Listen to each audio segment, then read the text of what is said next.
ప్రజా TV news కి స్వాగతం. ఈనాటి వార్తలు ప్రారంభానికి ముందుగా ముఖ్యాంశాలు మీకోసం. చంద్రబాబు పాలనలో పునర్జీవనం పోసుకున్న పారిశ్రామిక రంగం ఎమ్మెల్సీ బీటీ నాయుడు.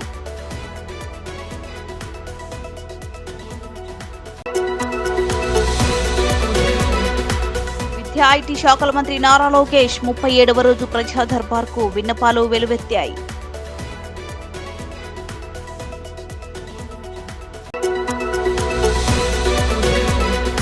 మహిళల ఆరోగ్య సంరక్షణకు ప్రజాప్రభుత్వం కట్టుబడి ఉందని ముఖ్యమంత్రి రేవంత్ రెడ్డి.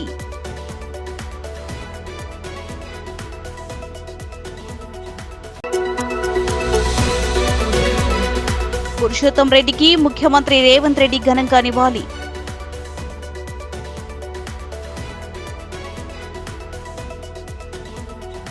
చంద్రబాబు పాలనలో పునర్జీవనం పోసుకున్న పారిశ్రామిక రంగం ఎమ్మెల్సీ బీటీ నాయుడు మీడియా సమావేశం నిర్వహించారు. ప్రింట్ అండ్ ఎలక్ట్రానిక్ సోదరులందరికీ కూడా నమస్కారాలు. గత ముఖ్యమంత్రి వైఎస్ఆర్ పరిపాలన గురించి మీ అందరికీ తెలుసు. రాష్ట్రంలోని అన్ని రంగాలు ఏ విధంగా భ్రష్టు పట్టిపోయినాయి, ఏ విధంగా ఇబ్బంది పడే పరిస్థితి వచ్చింది మీ అందరికీ తెలుసు. అందులో ప్రధానంగా పారిశ్రామిక రంగాన్ని ఒకసారి చూసినట్లయితే జగన్ అంటే, వైసీపీ ప్రభుత్వం అంటే అందరూ కూడా పారిపోయే పరిస్థితి మనం చూసాం. ఉదాహరణ తీసుకున్నట్లయితే అమర్రాజ్ బ్యాటరీస్, జువారీ కంపెనీస్ వేల కోట్లు మనకు ట్యాక్స్ కట్టి ఎంతో ప్రతిష్టాత్మకమైనటువంటి ఈ కంపెనీస్ జగన్ అంటే భయపడే పరిస్థితి, భయపడి పారిపోయినటువంటి పరిస్థితి. వాళ్లే కాదు, గత 5 సంవత్సరాలుగా పారిశ్రామిక రంగం మొత్తం కుదేలైపోయి ఉద్యోగాలు లేక యువత అంతా కూడా ఏ రకంగా ఇబ్బంది పడుతున్న విషయం మీ అందరికీ తెలుసు. దీనికి కారణం ఆనాటి ముఖ్యమంత్రి జగన్ రెడ్డి అనుసరించినటువంటి విధానం. ఈయన ఉత్తుత్తి అన్నీ మీట్లు పెట్టడం, విదేశాల నుంచి ప్రతినిధులు వచ్చినట్లను ఒక భ్రమ కలిగించడం, ఇంకా రకరకాల మోసాలు మాయలు అన్నీ చేశాడు. దాని ఫలితంగా ఈరోజు రాష్ట్రం పారిశ్రామిక రంగం అనేది అన్ని రకాలుగా ఇబ్బంది పడే పరిస్థితి మనం చూస్తున్నాం. దీనికి భిన్నంగా మీరు చూశారు, జూన్ 12, 2024 నాడు ముఖ్యమంత్రిగా నారా చంద్రబాబు నాయుడు గారు ప్రమాణ స్వీకారం చేసిన మొదటి అడుగు నుంచే పారిశ్రామిక రంగానికి సంబంధించి కీలకమైనటువంటి నిర్ణయాలు తీసుకున్న విషయం మీ అందరికీ తెలుసు.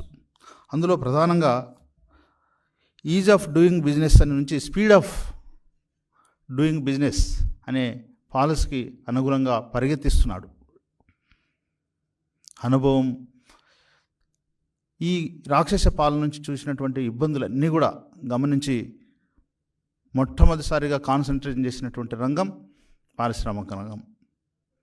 ఎప్పుడైతే ముఖ్యమంత్రిగా చంద్రబాబు నాయుడు గారు ప్రమాణ స్వీకారం చేశారో ఆ రోజే జాతీయ అంతర్జాతీయ సంబంధించినటువంటి అన్ని సంస్థలన్నీ కూడా క్యూ కట్టాయి. దాదాపు 10 లక్షల కోట్ల పెట్టుబడులతో 7.75 లక్షల ఉద్యోగాల లక్ష్యంగానే పాలసీ రెడీ అయింది. అదేవిధంగా వచ్చే 5 ఏళ్ళలో 20 లక్షల ఉద్యోగాలు యువతకు కల్పించాలనే ఉద్దేశంతోనే ముఖ్యమంత్రిగా చంద్రబాబు నాయుడు గారు యువ నాయకుడైనటువంటి నారా లోకేష్ బాబు గారు ప్రతిరోజు యువత గురించి ఆలోచిస్తున్న విషయం మీ అందరికీ తెలుసు. అందులో భాగంగా యువకుడైనటువంటి కర్నూలు జిల్లా వాసి అయినటువంటి టీజీ భరత్ గారికి ఎంతో అనుభవం ఉన్నటువంటి ఫ్యామిలీ అది. మినిస్టర్గా,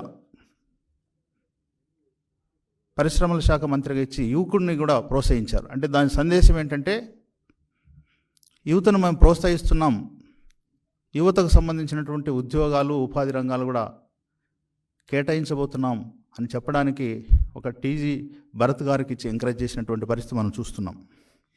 అట్లనే రాష్ట్రంలో 3 మీడియా మిత్రులందరికీ కూడా నమస్కారం. మరి గతంలో గత 5 సంవత్సరాల్లో దేవాలయం మీద దాడులు, అలాగే అక్కడ అర్చకుల మీద దాడులు, అక్కడ పనిచేసే సిబ్బంది మీద దాడులు అనేది నిత్యకృత్యాలు అయిపోతూ ఉండేవి. ఈరోజు చూస్తే మీరు అనంతపురంలో ఒక రథం దగ్ధమైతే గంటల వ్యవధిలో ఆ యొక్క ఎవరైతే చేశారో అతన్ని పట్టుకుని శిక్షించే కార్యక్రమం జరుగుతుంది. అది కూటమి ప్రభుత్వం యొక్క చిత్తశుద్ధి. మరి ఈ 100 రోజుల్లో ఏదైతే దేవాలయాలకు సంబంధించిన కమిట్మెంట్స్ అయితే ఇచ్చిందో ప్రభుత్వం, అంటే అర్చకుల వేతనాలు కానీ, లేక అక్కడ శాంతి భద్రతలు పరిరక్షించే విధంలో కానీ అన్నీ కూడా అమలు చేయటానికి ముందుకెళ్తుంది ఈ కూటమి ప్రభుత్వం. ఇప్పుడు ఏదైతే అంత గతంలో ఒక దేవాలయాలకు వెళ్ళినప్పుడు భక్తులు అనేకమైన సమస్యలు ఎదుర్కొంటూ ఉండేవాళ్ళు. అక్కడ వాళ్ళకి కావాల్సిన సేఫ్టీ ఉండేది కాదు, అక్కడ పారిశుద్ధ్యం ఉండేది కాదు, ఎటువంటి యొక్క ఇది కూడా ఉండేది కాదు. కానీ గౌరవ ముఖ్యమంత్రి వర్యులు చంద్రబాబు నాయుడు గారు ప్రజల భక్తుల యొక్క కంఫర్టబిలిటీ ఒక ముఖ్యమని చెప్పేసి అందరికీ అధికారులందరికీ ఆదేశించి ఈ రోజున చేయటం జరుగుతుంది. గతంలో మరి కాకినాడలో ఒక వైసీపీ కౌన్సిలర్ భర్తే అర్చకుల మీద దాడి చేశారు. అలాగే కర్నూలులో సాక్షాత్ ఆలయ చైర్మనే అర్చకుల మీద దాడి చేశారు. ఈ రోజున అర్చకులు కానీ దేవాదాయ శాఖలో పనిచేసే ఉద్యోగుల మీద ఎవరైనా కన్నెత్తి చూడాలంటే భయపడే పరిస్థితి ఈ కూటమి ప్రభుత్వం తీసుకొచ్చిందని తెలియజేసుకుంటున్నాం. అలాగే ఇప్పుడు ఏదైతే ఉందో ఈ యొక్క రాబో దసరా ఉత్సవాలకి ఇక్కడ ప్రతి ఆలయం దగ్గర కూడా అన్ని రకాల వసతులు కల్పించడానికి కూటమి ప్రభుత్వం అన్ని రకాల సిద్ధంగా తయారైందని చెప్పి తెలియజేసుకుంటున్నాం. ఇకపోతే మామూలుగా మా వాడుక భాషలో ఓడగొట్టిన నాగాల దుంప అంటారు. అది పొలం దున్నటానికి పనికిరాదు, ఇంకో దేనికి పనికిరాదు. అలాగే ఈ వైసీపీ ప్రభుత్వంలో గతంలో పనిచేసిన అంబటి రాంబాబు కానీ, పేరు నాని కానీ, కోడిగుడ్డు అమర్నాథ్ కానీ వీళ్ళంతా అవాకులు చవాకులు బెళ్తున్నారు. మీ యొక్క గతంలో మీరు చేసిన అసాంఘిక కార్యకలాపాల వల్లనే ఈ రోజున మీకు ఈ యొక్క పరిస్థితి దాపురించింది.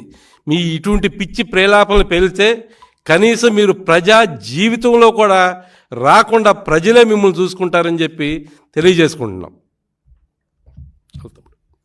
విద్యా ఐటీ శాఖల మంత్రి నారా లోకేష్ 37వ రోజు ప్రజా దర్బార్కు విన్నపాలు వెల్లువెత్తుతున్నాయి. ఉండవల్లిలోని నివాసంలో ప్రజా దర్బార్కు ఉదయం నుంచే ప్రజలు బారులు తీరారు. మంత్రి నారా లోకేష్ను స్వయంగా కలిసి తమ సమస్యలు విన్నవించారు. ప్రతి ఒక్కరి విజ్ఞప్తిని పరిశీలించిన మంత్రి సమస్యల పరిష్కారానికి కృషి చేస్తామని, బాధితులకు అండగా ఉంటామని హామీ ఇచ్చారు. ఆయా సమస్యలను సంబంధిత శాఖలకు పంపి చర్యలు తీసుకోవాలని సిబ్బందిని ఆదేశించారు.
మహిళల ఆరోగ్య సంరక్షణకు ప్రజాప్రభుత్వం కట్టుబడి ఉందని, వారికి సాధికారతతో పాటు ఆరోగ్యకరమైన భవిష్యత్తును అందిస్తామని ముఖ్యమంత్రి రేవంత్ రెడ్డి చెప్పారు. మహిళల ఆరోగ్యమే కుటుంబాలకు బలమని, సమాజ శ్రేయస్సుకు అందే పునాది అన్నారు. మహిళల ఆరోగ్య సంరక్షణ సంక్షేమం కోసం మరిన్ని ఆసుపత్రులు నిర్మిస్తామని, సంబంధిత వ్యవస్థలను బలోపేతం చేస్తామని తెలిపారు. బెస్ట్ క్యాన్సర్పై ప్రజల్లో అవగాహన పెంచేందుకు సుధారెడ్డి ఫౌండేషన్ నేతృత్వంలో గచ్చిబౌలి స్టేడియం వేదికగా జరిగిన పింక్ పవర్ రన్ కార్యక్రమంలో ముఖ్యమంత్రి పాల్గొన్నారు. విజేతలకు బహుమతులు ప్రదానం చేశారు. పక్షి ఆకృతిలో అతిపెద్ద మానవాహారంగా ఏర్పడిన వాలంటీర్లను అభినందించారు. ఈ కార్యక్రమంలో MLA Arikepudi Gandhi, SAT chairman Shiva Sena Reddy, వివిధ శాఖల ఉన్నతాధికారులు, పలువురు వైద్యులు, సుధారెడ్డి ఫౌండేషన్ నిర్వాహకులు పాల్గొన్నారు.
మంత్రివర్యులు ఉత్తమ్ కుమార్ రెడ్డి తండ్రి నల్లమత పురుషోత్తం రెడ్డికి ముఖ్యమంత్రి రేవంత్ రెడ్డి ఘనంగా నివాళులర్పించారు. జూబ్లీహిల్స్ మహాప్రస్థానంలో జరిగిన అంత్యక్రియలకు హాజరై పెద్దయిన పార్థివ దేహంపై పుష్పగుచ్చముంచి శ్రద్ధాంజలి ఘాటించారు. బాధలో ఉన్న ఉత్తమ్ కుటుంబ సభ్యులను సీఎం పరామర్శించారు. పలువురు మంత్రులు, ఎమ్మెల్యేలు, నేతలు కార్యక్రమంలో పాల్గొన్నారు.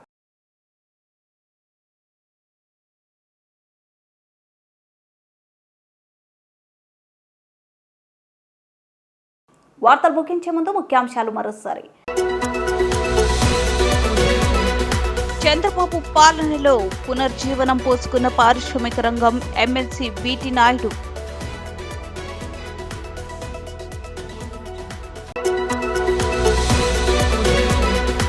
విద్యా ఐటీ శాఖల మంత్రి నారా లోకేష్ 37వ రోజు ప్రజా దర్బార్కు విన్నపాలు వెలువెత్తాయి.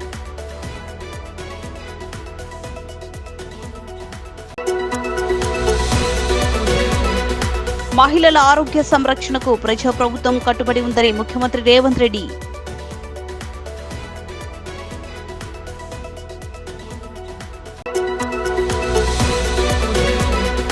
పురుషోత్తం రెడ్డికి ముఖ్యమంత్రి రేవంత్ రెడ్డి ఘనంగా నివాళి.